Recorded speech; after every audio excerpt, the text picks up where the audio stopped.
uyu munsi munyemerere tuvuge ku mategeko 28 yagufasha kubaho uri umukene. Ndagira ngo byumve neza.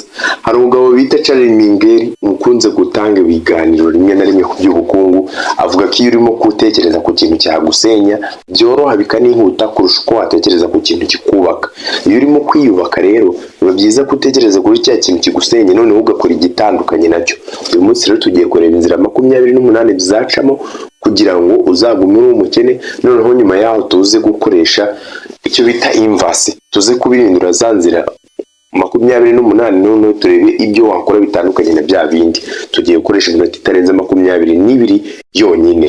Ubundi nuko batanze neza, nyiritwa Torosi, nkabandi nyiri Torosi Films ahantu hose kuri Facebook, kuri YouTube, TikTok n'ahandi hose muranzi, niryo zina ryanjye.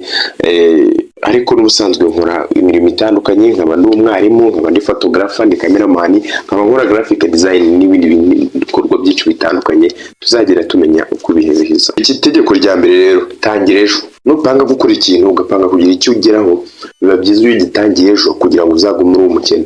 Umunyarwanda aravuga ngo akimuhana kazi imvura ihise. Ejo ushobora gupanga kujya ahantu kubera ko wabipanze kugira ngo ubigereho, ariko bitewe n'uko imvura ishobora kugwa, ishobora kurangira rwa rugendo rusubitse. Biba byiza iyo utangiye ejo kugira ngo ube umukene. Reka tujye ku itegeko rya kabiri rivuga ngo ugomba gusoma ibitabo byinshi, noneho ibyo wasomye ntubishyire mu bikorwa. Abantu benshi iyo basomye ibintu birahira batabisize mu bikorwa, kandi niko abantu benshi babigenza. Ugasanga umuntu ari kuvuga ko yasomye ibitabo birenga 28, ibitabo 50, ariko ugasanga ubumenyi burimo nta na rimwe arabugerageza. Iyo ni inzira ya kabiri yo kubaho uri umukene, ndayemera 100%. Noneho iyi nzira ya gatatu ndagira ngo uyumve neza, nanjye ubwanjye ndiyo kosa narikoze inshuro nyinshi. Jya ugisha inama abantu usumbye ubushobozi niba ushaka kuguma ukennye. Ni gute wambwira ngo umuntu usumbye ubushobozi, usumbye imibereho, usumbye ubuzima yakugira inama y'uko utera imbere nawe ubwo ari yarabinaniwe? Ibyo bintu urumva bishoboka?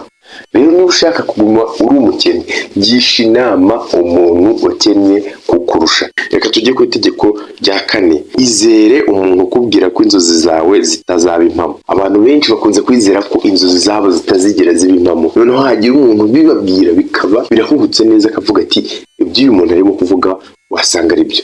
Bro, nutizera ninde uzakwizera? Niba ushaka kuguma uri umukene, ntukizere inzozi zawe, ahubwo utega amatwi cyane ibyo abantu bakubwira. Reka twigire ku itegeko rya 5. Niba uhuye n'imbogamizi, manika amaboko kandi burundu. Njye ndibaza ikibazo kimwe, niba murimo kureba neza iyi YouTube channel nayitangiye muri 2019 mu kwezi kwa 7, nubwo itaraba successful ngigere ku rwego nifuza, ariko nyirizina ninjizaho amafaranga, ariko sinigeze ncika intege kandi ndakomeje. Ubu ngubu ni ntabwo nje mfite n'imbaraga kurushaho. Natangiye ntazi ibyo ari byo, nyine ibintu bya filime na comedy, ariko ubu ngubu urwego bigezeho uko hari ahandi hantu ngeze. Ndagira ngo mbereke akantu hano, tagira ibyo ndimo kubabwira ndi kubabeshya. YouTube channel yanjye ngiye kuyibereka hano, murebe amafaranga ariho. Ni make ariko iri monetize kandi irinjiza. Hariho amayero 27.12. Amayero 27.12. Reba neza, wenda niba utari kubireba ndaza gufata screenshot nayo nyibashiringe. Dufashe calculation hano ugakalikiretinga. Okay, nawe wabikalikiretinga tu ukareba aho igiceri aho iyero rigeze ku Banyarwanda, ukamenya amafaranga amaze gukorera buri kwezi. Nyine igihe kigeze ndahembwa, ariko ayo mafaranga nyahembwa muri video mba nakoze kuri YouTube. Mu by'ukuri iyo nza gucika intege nari kuvuga ati ibintu bivuyemo ndayamanitse, ariko isaha tuvugana nkora akazi ko kwigisha, ariko nanone ibintu bya YouTube mbikora igihe mboneye umwanya. Urumva ntabwo ari ibintu bitsaba ngo buri kanya mbe tunaye nashyushye, ariko mu by'ukuri views ndimo kugira uyu munsi zirabara. Mu rwego rwo kugira ngo utere imbere ugomba guhura n'imbogamizi, warangiza ukamanika amaboko. Icyo gihe ntabwo uzaba uri mu nzira igana iyo twe tugana. Reka twirebere irindi tegeko rya 6. Tekereza ko isi ari nyoko. Tekereza ko isi ari nyoko. Nibyo wabyumvishe neza mu mugani wa Ismail Mwarafunze. Abantu benshi bagira utya bakavuga ngo bategereje ko amahirwe basekera, ugasanga rimwe na rimwe ntabwo bari kubyaza umusaruro amahirwe bafite, ahubwo batekereje ko isi ibonsa. Mugomba gukora kandi ugomba guhora witeze ko nta muntu uzaza kukurwana. Twigire ku itegeko rya 7. Cira urubanza ibitagenze neza kandi uburane cyane. Abantu benshi duhura n'imbogamizi barangiza tukazitura abandi. Hari igihe ugira utya wagera mu nzira wenda bapaze kujya gukora ikintu noneho ugeze nyuma ntabwo kigenze neza utangiye kuvuga ngo uri umunyamwako. Niba bitakunze ntibyakunze nyine, ariko nutangira kujya guta umwanya wo kujya kuvuga bya bintu bitagenze neza uzasanga uri kuwutakazaho kugira ngo ukoreshe mu nzira iguteza imbere. Kanguka please, niba ukundi YouTube channel ya Toros Films ukande like kandi follow, ejo mbahereze ibintu muzareba mukabyumva mukabishyira no mu buzima busanzwe mukanatera imbere. Sindatera imbere ngo ngere ku rwego rudasanzwe yego, ariko byibura aho ngeze naho ntabwo ari habi cyane. Reka tujye kurinda itegeko. Tekereza ko leta izagufasha bro. Abantu benshi bajya bavuga bati ubwo leta yacu irimo gukora ibishoboka twe nk'urubyiruko ngo dutere imbere, hari amafaranga dushobora kuzabona, reka njye gukina football, wenda muri football hari amafaranga guverinoma ishyiramo, ugiye muri ibyo ngibyo, ariko mu by'ukuri usanga abantu benshi bajya muri football abahirwa nabyo ni bakeya. Amahirwe yo guhirwa na football ari hasi cyane.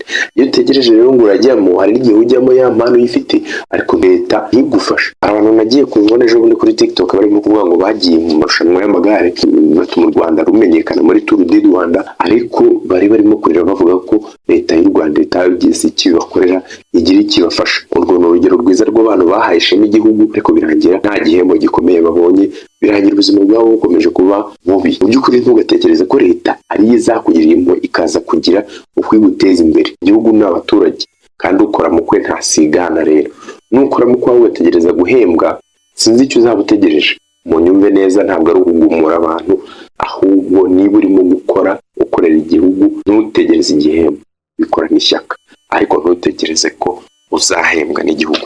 Reka twigire ku itegeko rya 10. Ibitekerezo by'abandi biha agaciro kuruta ibyabo.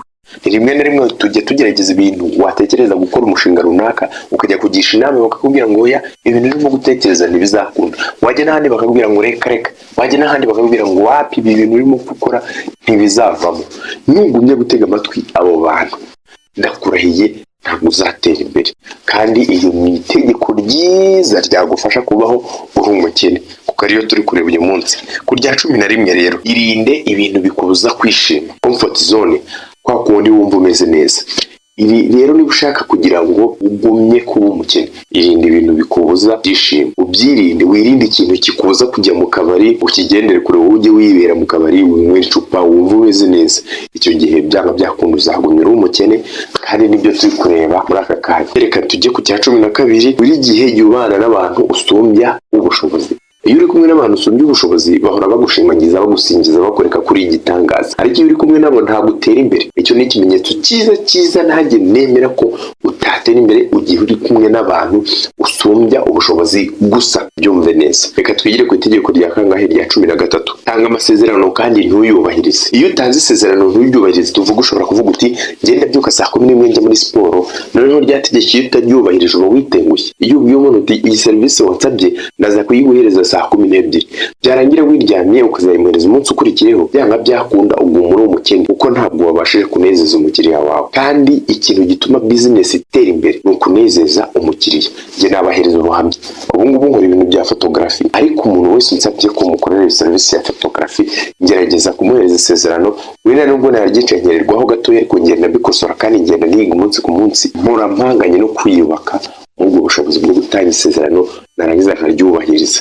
Niyo ntaryubahirije haba hari impamvu yumvikana, kandi nabyo ndimo kubikoraho ngerageza kubirwanya, uburyo iyo mpamvu nayo itagomba kuboneka mu gihe nabwiye umuntu ijambo ryanjye. Reka tujye ku ya 14. Tegereza igihe cyiza. Abantu benshi bajya gukora ikintu yarangiza akavuga ati ntegereje igihe cyiza. Ubwo niba utegereje ugiye gufungura business, avuga uti business ngiye gufungura ngifunguye none aha naba nkishe, nzategereza mu kwa 12 wenda bari muri Christmas nibwo business nzakora izagenda neza. Hari abantu benshi banyandikiye muri comment bambaza bati ese ni gute umuntu yatangira business ko mba afite amafaranga 100,000? Nakubwira gutangira nonaha, naho nutegereza igihe cyiza uzarinda usaza urinde ujya mumva. Uko ushobora gutegereza kuri Noheri ugasanga habaye ibibazo bikomeye, cyangwa se badushyize muri lockdown, bikarangira Noheri igeze uyigiyemo uri muri lockdown kandi ya business yawe yasabwa urujya n'uruza rw'abantu. Tangira nonaha kuko nta gihe cyiza gihari. Tujye ku ngingo ya 15 yo kugira ngo ugume uri umukene. Kugira ngo ugume uri umukene ugomba gushyira ingufu mu kugaragaza ko ukize kurusha uko waba umukire. Niba ushaka kuguma umukene, garagaza ko uri umukire mbere y'uko uba umukire. Ibyo bintu ni byiza cyane byagufasha kugira ngo ubeho ukennye. Impamvu ndimo kuvuga inzira zo gutuma ubaho ukennye ndagira ngo munyumve neza, nuko ndi kugira ngo mbanze mbereke ibyakorohereza kugira ngo ukene, noneho bishingireho ujya gukora ibitandukanye na bya bindi kugira ngo uzabe umukire. Ibi nkubwira nanjye nibyo ndimo guca muri uyu munsi, ariko niba ushaka kugira ngo uzabe umukire, irinde kwigaragaza nk'umukire, wirinde kwigaragaza uwo utari we muri make. Twigire kuri iri tegeko rya 16, irinde gukora ibyihutirwa kurusha ibindi byose. Urabona hari igihe ufite gahunda y'ibyo ugomba gukora ku munsi, ariko ibyo bintu usanga rimwe na rimwe bikugoye. Rero niba ushaka kuba umukene, wowe ukore twa tuntu nyine turize kugira ngo ubuzima bugende neza, wibereho uri umukene nta kibazo. Ariko niba ushaka gukora ibitandukanye n'ibyo ngibyo, wowe ukora cya kintu ugomba gukora kiri ingenzi kurusha ibindi byose, uzakira. Ariko niba ushaka kwiberaho nk'umukene, irinde gukora cya kintu cyose kikunaniza kandi ari ingenzi. Ukora ikintu cyoroshye kugikora kandi kitihutirwa kurusha ibindi. Noneho icya 17 cyatuma ubaho uri umukene, vuga ko ugiye gukora ikintu, numara kuvuga ko ugiye kugikora wiryamire. Kubivuga birahagije. Ni rimwe na rimwe usanga umuntu postinga kuri stati ya WhatsApp avuga ati nge nzagafata bro, nzaba umukire, nzaba umuherwe, nzaba umuntu urenze, ariko nyuma yo kubivuga gusa usanga ntacyo akoze. Usanga arabivuze, arabipostinze, abantu barabibonye, ariko finally nta kintu abikozeho. Urumva abayubahirije itegeko rya 17 kuri ibyo abandi bose barimo gukora. Bro, niba uri kubona abantu bose bari gucuruza avoka, nawe ukajya kuzicuruza. Niba urimo kubona abantu bose barimo kwinywera itabi, nawe ukajya kurinywa. Niba urimo kubona abantu bose barimo kwirukira gutwara amagare, nawe ukajya kugura igare. Niba urimo kubona abantu bose bari kwirukira muri business iri online, nawe ukabijyamo, uzaba ubaye nkabo nyine. Impamvu bose bari kubyirukiramo kandi ukabona ni benshi muri izo gahunda, nuko izo gahunda zoroshye kuzikora, kandi iyo abantu babaye mu kintu ari benshi, uko byagenda kose agaciro kaba gakeya. Niba ushaka kuba umuntu udasanzwe, kora ibintu bitandukanye n'ibyo abandi bakora. Urugero, gitangira kuri YouTube channel nakoraga ibintu bya comedy, nakoraga ibintu by'abanyexo, ariko naje kubona ko buriya abanyexo nyine ari ibintu byabo n'abansabi bafite iyo bageze, ariko naje guhinduraniza gukora ikintu njye nisangamo cy'umutima wanjye wemeza. Ariko nanone sinahinduye icyo nakoraga, ahubwo nahinduye uburyo ngikoramo, nirinze kujya mu byo abandi bose bakora. Reka twigire ku itegeko rya 20, vuga cyane ukore gake. Niba ushaka kuba umukire, vuga cyane ukore gake. Niba ushaka kuba umukene, ugomba kuvuga menshi kandi ugakora gakeya. Niba ushaka kuba umukene, ugomba kuvuga amagambo menshi, ugakora ibikorwa bikeya. Nanjye kera gitangira ibintu bya YouTube navuga ko ngiye gukora ibintu ngabivuga rwose, ariko gasanga umwanya wanjye nawutakaje ndi kumwe n'abandi bantu, aho kugira ngo nkiri inzozi zanjye ahantu hamwe, kiri intego zanjye ahantu hamwe, muri ikintu cyose gishobora gutuma za ntego zanjye nzigeraho. Mbere yagiraga urungano rwinshi ku buryo buri gihe nahoraga mfite bidi ngomba kujyamo, hari abantu tugomba kujya gusangira, tugiye gukora photography, nyuma yaho ngaho tugiye kwicara tuganire gusa, tuganire ubugoryi, duterete, tugirute. Ibyo byose naje gusanga bituma ngererwa mu kugira ku nzozi zanjye.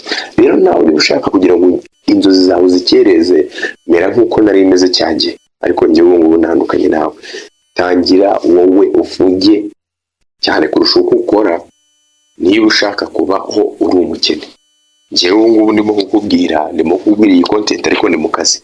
Ubu tuvugana ku manywa nagiye kwigisha, navuye nimugoroba editing amafoto y'abakiriya nayabahaye, ubu ngubu bigeze hafi saa 6, ndimo recording ikiganiro mu gitondo, ndi buze kucyeditinga saa 11 ndababyutse, ubundi saa 11 z'umugoroba mu kibone, ubwo saa 11 ho muri bukibone ngenda narangije kwigisha, nacyo undi mubyizi nimugoroba ukurikiraho nongere nkomeze iyo cycle.